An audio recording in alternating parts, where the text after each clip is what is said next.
Hiring excellence for me means that you are seeing this person as a human being from the very beginning of the process. And so you are designing your process to treat that person as a human being. Welcome to Offer Accepted, the podcast that elevates your recruiting game. Your host, Shannon Ogborn, interviews top talent acquisition leaders, uncovering their secrets to building and leading successful recruiting teams. Gain valuable insights and actionable advice from analyzing cutting-edge metrics to claiming your seat at the table. Let's get started.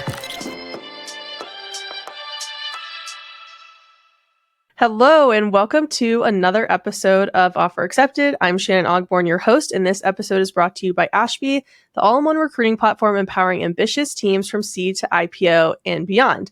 I am here today with the incredible Dr. Kalifa Oliver, an expert in all things people experience, currently Director, People Analytics, Employee Listening Strategy at Ford, with a background in IO psychology. That's actually how we met. Kalifa was one of my professors at Clemson, so really grateful to have this continued relationship. And she brings an absolute abundance of knowledge to the podcast through experience on both the people side and the recruiting side of people operations. Kalifa, thank you so much for being with us today.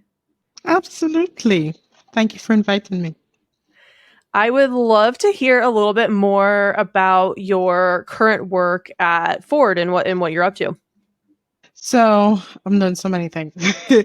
So one of the things that I'm doing is something I've been focused on a lot in my career, and that's just really trying to figure out how do we listen to employees in the best way using the most optimal technology. And it's all about really creating the employee voice and really giving it a platform that leads to action. And I think that leads to action is one of the biggest things that I've found in companies that I work with where you can't get that part, right? I also do a lot of coaching still. I do a lot of experience coaching, the whole idea that the employee experience, but just people and the human experience is really important. So working on a few things, including a book that's at the publishers that will come out spring next year. So fun stuff. I will, for one, be first in line for the book. Amazing. Well, you've had a really good variety of experience on both the employee experience and recruiting side. Can you tell me a little bit about some of the big challenges you've seen at that intersection of recruiting and employee experience? I think we don't see people as employees enough when they're candidates or when they're the candidates or the recruiting stage, right? We don't see them. Like we have this tendency to treat them so differently when the employee experience is a complete continuum. So one of the ways I typically tell recruiters and just talent leaders to think about the employee experience, it begins the minute somebody puts in an application for your job, right? Because they're protected by law. So if you think of it from just a practical standpoint, they're protected by all sorts of laws the minute they entrust you with that information, right? That is the point at which the employee experience matters. Candidate experience is a part of employee experience, even if the person doesn't get the job. Right? That's something to think about. It's all about the employee value proposition that organizations are making. Your employee value proposition is essentially that product of employee experience that you are selling and you're putting out there and you're promising to people who decide to accept an offer from you. And so one of the challenges I see is that gap. We see them as two different things when they're not. It's just a continuum of experience. Yeah, that's such a valid point. And like you're saying, you're validating the experience during the process that a candidate would have internally once they join. And so, it's the same through line. So if you can't to sell that to the candidate up front, they're definitely not going to believe that it's going to happen internally either. I mean, that's so true. I'll tell you, one of the jokes I always tell people is why I know the recruiting experience matters. If I give an anecdote from my own experience, one of the absolute worst companies I've ever worked for, my recruiting experience was probably one of the best ever. And so I think one of the reasons I really held on is that in my mind, I was like, but the experience was so good.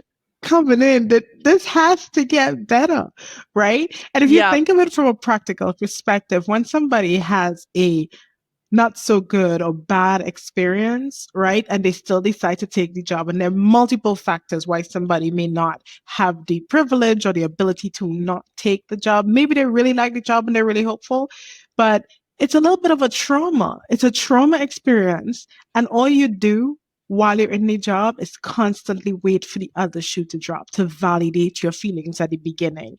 And so we don't want to keep validating those feelings, especially when it's bad at the beginning. You know what I mean? You really Hmm. want people to come in with hope. And really, the hiring part is supposed to be the best they ever treat you, right? Everybody says that. Like it's like dating, right? It's like that's supposed to be like the part where you treat me really, really specially because I'm trying to get to know you. And we've got to get away with the idea that then it should just go all downhill from there. If you really think about the candidate experience and then hiring experience as a part of your employee experience and your employee value proposition, then it should be this is probably the best they're going to treat me because this is the most room I might have for negotiation. But I also believe once I get in, I will have the fruits of this experience. That's the Yep. part where there's not enough of a through line. You know what I mean? Definitely. And I know one of the other things that we had talked about was the internal mobility experience and how that can play a role in employee experience. Can you walk me through a little bit about, how internal mobility is defined and how you think about the Mhm. connection between internal mobility and employee experience? So internal mobility is really interesting because there's some strange rules that companies have when people want to move from a job in a company to another company, right? To another job in a company. And it's weird because you also don't treat people who are external like that. You don't have the information you have on that person. And you should always think about it like that. Internal mobility is just somebody's ability to move through the company career wise, whether it's a lateral move, whether they're trying to go into a promotional position, whether they're trying to get a new experience. The aim is to keep the people in the job, keep the people in your company, right? Especially when they're highly talented people. One of the biggest things with internal mobility is we often don't see that person again at that point as a candidate. We just see this as a person who's an employee who's trying to move. So we don't give them all the special treatment, the love, you know what I mean? We don't roll out the red carpet. We say, this The was your prep. salary? Internal mobility people rarely ever get Right. prepared to interview for a role. Right. Absolutely. You're like, oh, this is how much you make. I'm going to just look up your candidate file. Sorry, your employee file. And it's like, no, you cannot do that if I was an external candidate. So treat me like we're starting from zero, right? Treat me with the blank slate approach. And it's also something when you think about it, these rules for internal mobility often are what perpetuate issues with DEI, issues with inequity, right? Issues with inequity in pay, inequity in treatment, growth and development, and one of the biggest things about talent mobility when you think about it is that's how you lose a lot of your best talents. When somebody internal is ready to move and they've indicated they're ready to move and they don't get hired into an internal position, and let's think about it, this person might have been like top two. You're losing the second highest, most qualified person for the position. Chances are, when people don't get a job and an internal mobility moves, they probably leave the job, the company within the next 3 months or so, because it just feels awkward because we don't have enough support for internal mobility, right? So it's almost like you're making this choice, I want to leave you. And I'm like, don't ever try to keep somebody where they don't want to be and give people the grace to explore their options. It always works out better at the end. You know what I mean? 100%. But I'm curious what you feel like the recruiting function's role is in internal mobility. I think with internal mobility, one, I think a lot of companies need to assign recruiters into the internal mobility function, right? I think it's helpful. There was one organization, and I'll get back to your point. There was one organization that I know of that did something. I don't remember the name, but it was like Second Chance, right? Which I think was a really, really cool program. And essentially what that meant is if an internal candidate applied for a job and didn't get it, they were immediately assigned a recruiter to help them, because the aim was to keep them in the company, especially, and it was mainly if the person was in the final two and they lost out. Right. And so they would be immediately assigned, and the recruiter would help them figure out what are other opportunities within the organization. And the recruiter would then follow up with them later to say, hey, there's some new opportunities that seem to match. That way you don't lose the person, right? That way you don't feel like you are being pushed out, right?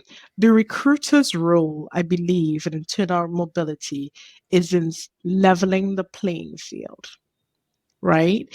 Helping this internal candidate feel like you would make any external candidate feel as well. And don't make them feel secondary because they're internal, right? Because it's easy to not think about the person because you already have them, right? It's easy to do that. And I think the recruiter's job is to treat them like everybody else that you make feel bright, shiny, new, right?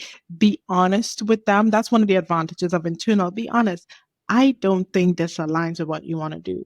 You have the advantage of being able to access them in a very different way than you can access internal candidates. And I think the role of recruiting is to help make that experience much better. And the recruiters have this really special intersection role there of candidate experience and employee experience, right? Because now I'm a candidate, but at the same time, this is part of my growth and development journey in this company.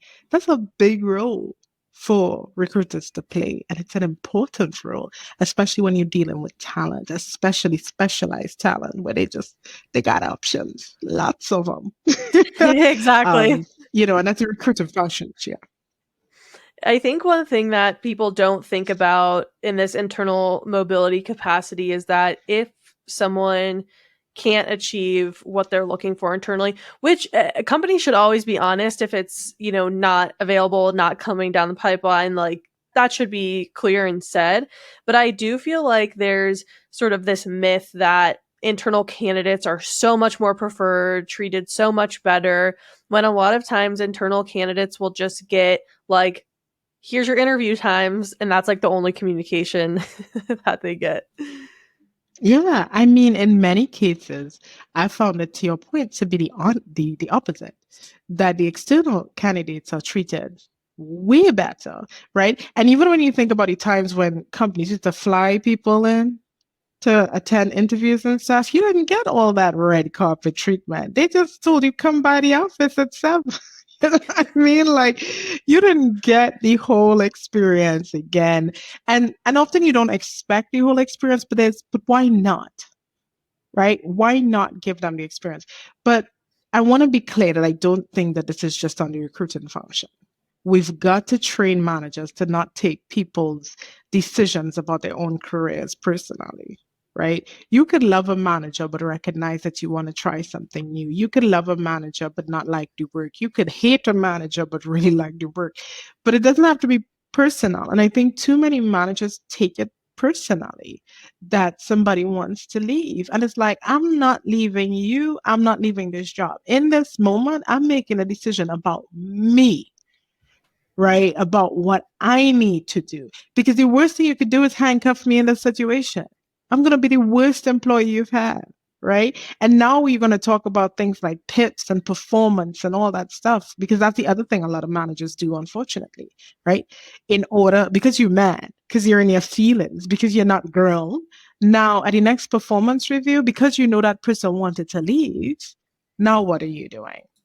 Now you're creating a hostile situation for them. Now you're not giving them opportunities. Now you're giving them a difficult performance rating. So again, a lot of this is not on recruiting. This is about creating employee experience that pervades across the company, that is a part of a growth mindset and a growth culture that really believes in continuous learning and development and really believes in doubling down on the employee experience. Yeah, people certainly shouldn't be penalized for wanting to do what's right for them, even if it is about a certain person on their team or their manager. It still isn't about you. It's still about me and my desire to make a change that's going to be in the best interest for my career, my mental health, and all of that. And I know that you had discussed one issue that presents itself with internal mobility, which is sort of this like disproportionate issues with DEI. Do you want to expand on that and give any other examples of what you've seen to be issues with internal mobility? Yeah. Well, there are a couple of things. Companies that don't do well with the year as a whole, if you only do a lot of internal hiring, what are you doing? You're perpetuating what's already existing in the company, right? So again, you're not creating room to grow teams or to get different perspectives and backgrounds into the organization. So you really should look at a mix, right? Knowing what your company actually needs, right? So that's the first thing. The second thing is, I think what happens a lot with internal mobility is you have so much more information on the person. So you have to show more care, right? And when I mean so much more information, you know all about their demographics. You can go look them up, right? You can go look up this person in a very different way. And I'm not talking LinkedIn look up. I mean, look up this person, Right. right?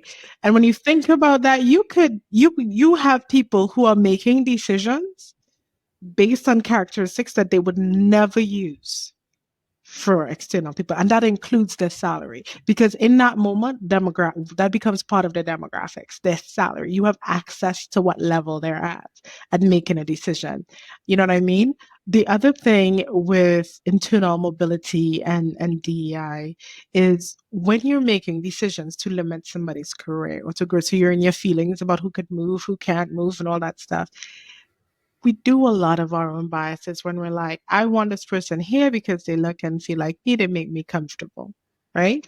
And so, as much as it can harm DEI, it harms it in two ways. One, you want the safety, and that person wants to move, right? And the other way, you're pushing them out. So it's one of those things of a push pull that doesn't always work, but it's affected regardless. DEI is an issue. And of course, I'll get back to the idea of salary, right? If I started off making a lower salary, and women and people from historically marginalized groups, they typically don't negotiate well on salaries. And there are two things, right? They often don't negotiate well. And also, right? Typically, they're offered less to begin with. So the negotiation often starts off when they do negotiate at a lower level. So I'm in the organization, I've already started at a lower level. Now you're making an internal mobility hiring decision based on my salary. You're not closing the gap.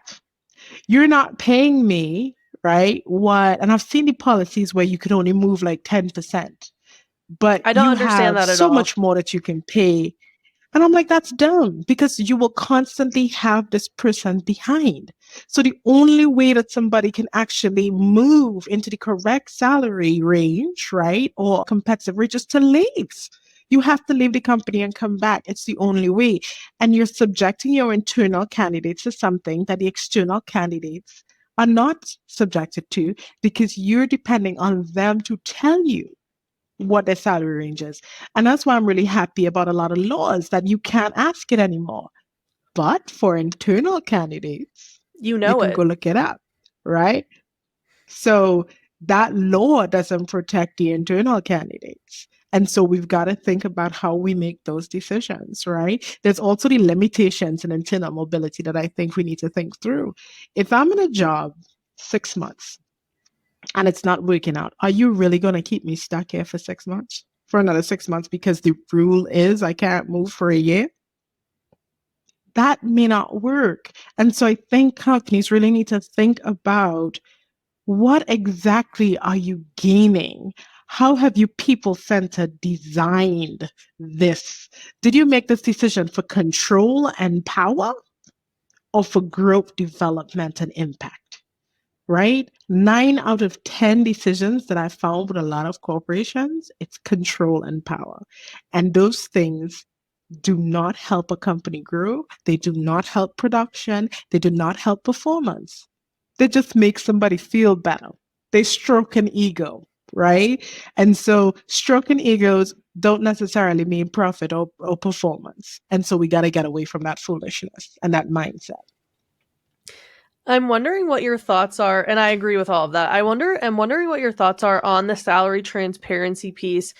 In your more recent experience, have you seen any trends of internal mobility? People are trying to move internally, looking at those ranges and saying, "Hey, this is the range, and you're trying to pay me under the range." Have you had that experience at all so far? So people talk about it. One thing I like about salary transparency right now is younger workers are really just being very honest about their salary, right? And it's very new for older workers who like, oh, we can do that? I wasn't aware we can talk about it. But one of the things about salary transparency that's become very clear is rules against salary transparency protect people who aren't doing the right thing. And they know they're not doing the right thing, right? Salary transparency means accountability, right? And so what I've found now with salary transparency is people make decisions about their career and where they want to be the minute they find out that why am I so why I'm the lowest paid person here? And the whole idea about negotiation now, it doesn't work with this younger generation, right? I'm doing the same work, right? Our negotiation should not have been that far apart, right? And again, it just puts accountability back into the system. And let me tell you, I secretly love it. I think we need more accountability in the system. And I am like, I am always, again, I stayed away from TikTok for so long. I refused. I was like, I'm too old for this, but now I'm on it. And I'm always so floored just to hear younger people just talk about their experiences and their salaries in the most open and transparent way. And I'm like, listen, I'm loving this. This is the shake that HR needs. This is the shake that organizations need. You got to try something new. We got to do something different. We got to think about people and how we design work. We spent a lot of time acting like we're still in the industrial revolution. Okay, we got to stop this foolishness now. We're making decisions based on like the 1940s. What are we doing? Right? Yeah.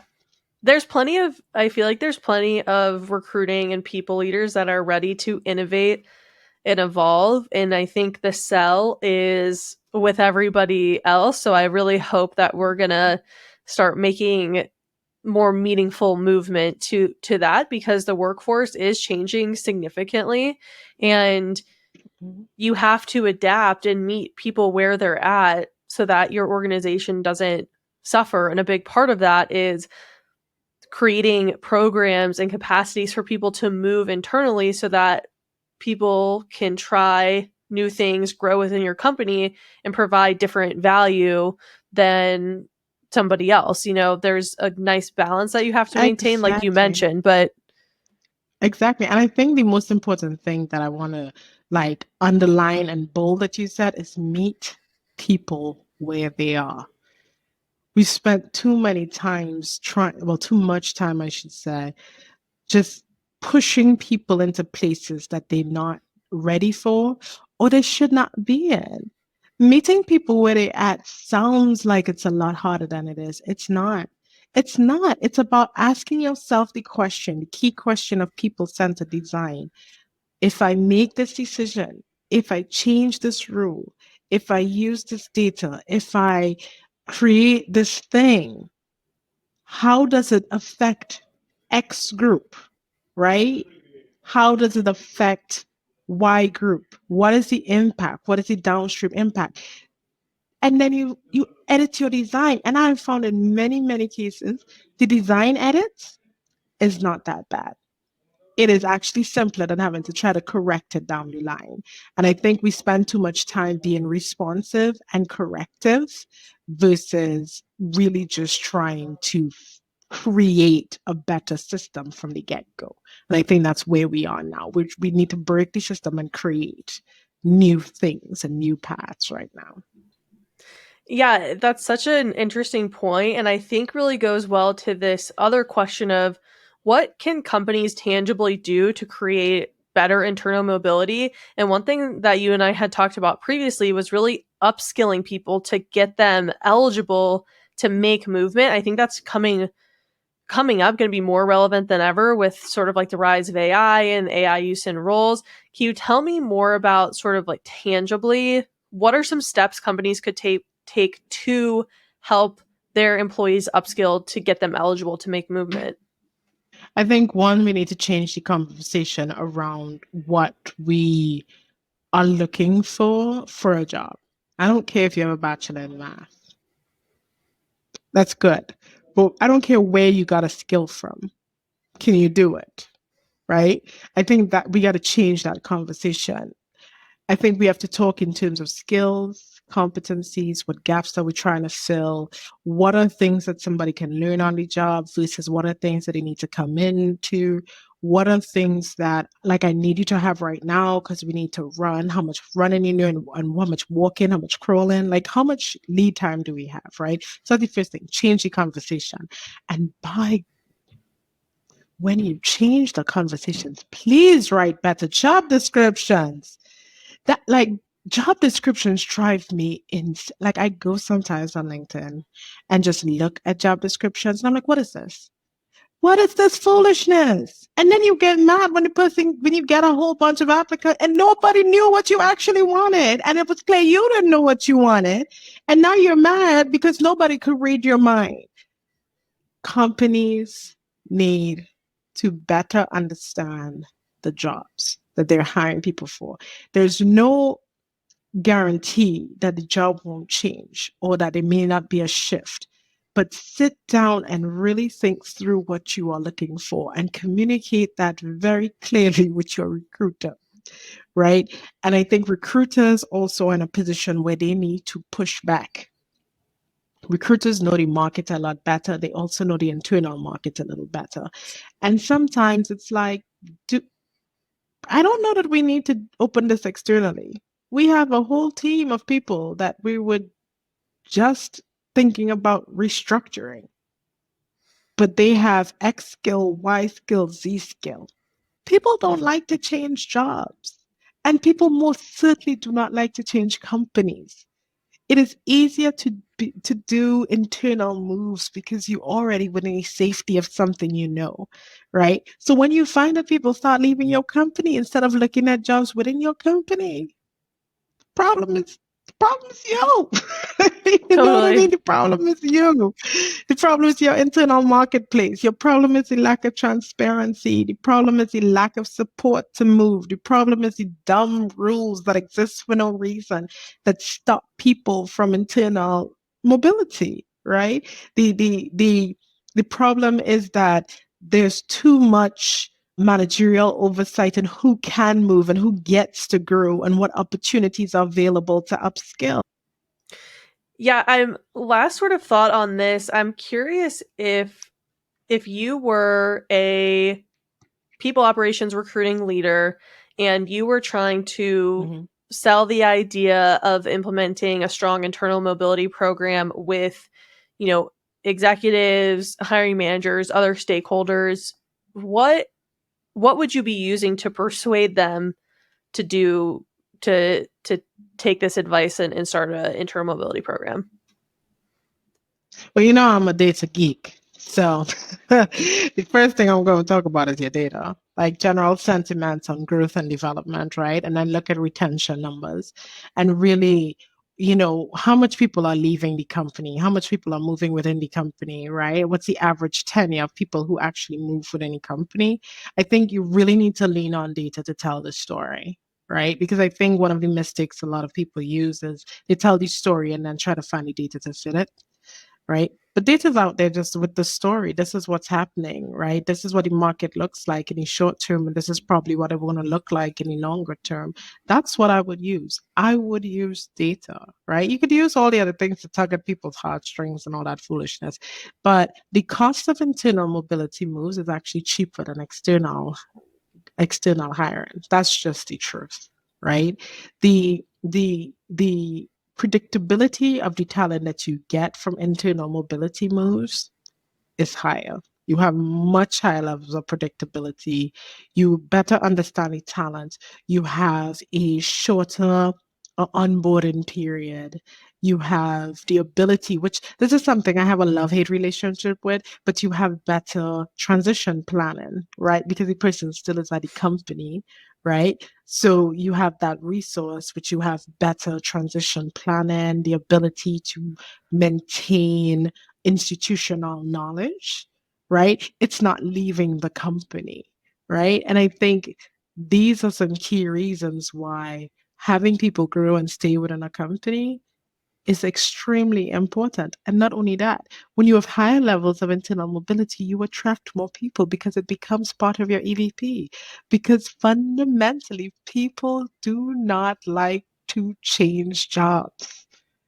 So if they feel like they can join a company in which there is more internal mobility options, they would more likely join that company because we don't like to move. It's annoying. You got to relearn people, relearn policies, relearn programs, onboard again. Nobody likes to change jobs. I don't know why people think people like to change jobs. Nobody likes to change jobs. It's just a survival thing that we've all created in our system, and now that's just what we do. 100%. And I actually lied because I have a follow-up question to that question. Should you should you implement, so if you were to be starting an internal mobility program, should you also Mhm. be thinking about and implementing ways to recognize where there is no movement that is possible and help people exit slowly while helping the business find someone else? Absolutely. I believe in soft exit programs. I so the way businesses work is as you grow up, as you move up in the organization, it's like a pyramid, right? There's less opportunities as you go up. So laterally people can move around, but as you go up, there are just less opportunities. That's just the truth, right? We don't have in a company of 60,000, you don't have like 5,000 CEOs, right? And so I think after a while, it is harder to get a position moving up, right? I believe in soft landings.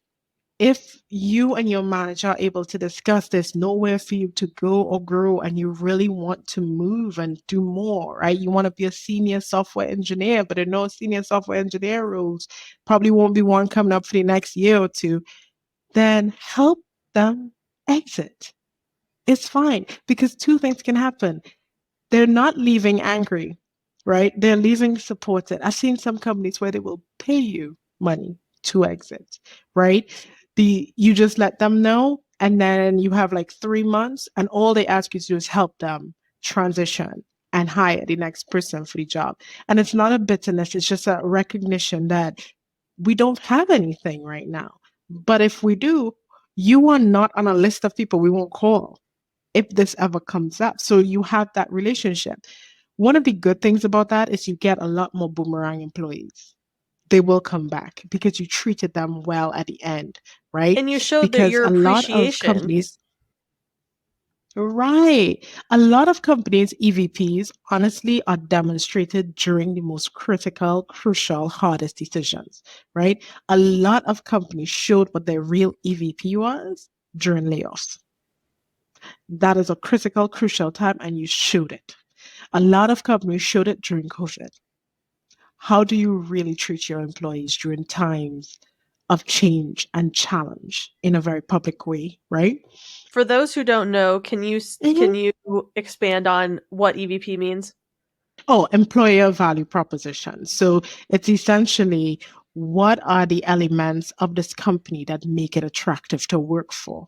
And that generally is the element of employee experience. And so one of the issues that have come up with a lot of companies is that the EVP is what they write down, but what the actual EVP is what you find on Glassdoor and Blind, right? Like Right. that's what people are actually saying versus what they say and they've marketed as the EVP. And you always want your EVP to align with the reality of your organization. And companies have shown that that proposition that they've been selling did not work because you know how you treated people in times of crisis, in times of, you called me family until you lost some money, right? And then you're like, oh, your family, but I gotta let you go while you're on maternity leave. You know what I mean? So things like that. The other thing is when people have soft landings, they also remain ambassadors for the company, right? And so they are now talking to other people about how good their experience was with this company because they don't have that trauma that you've given them. They know that they would advocate for you. You now have somebody who has become effectively an alum of the company, right? An active alum of the company who's willing to go back. But the practical ability to grow in a company had just come to an end at that time. And I think soft exits are so important. We don't think about exits enough. We don't think about the trauma of an exit enough. And I think we have to. If nothing else, I think layoffs have taught the workplace trauma lesson in a way that people did not understand it before.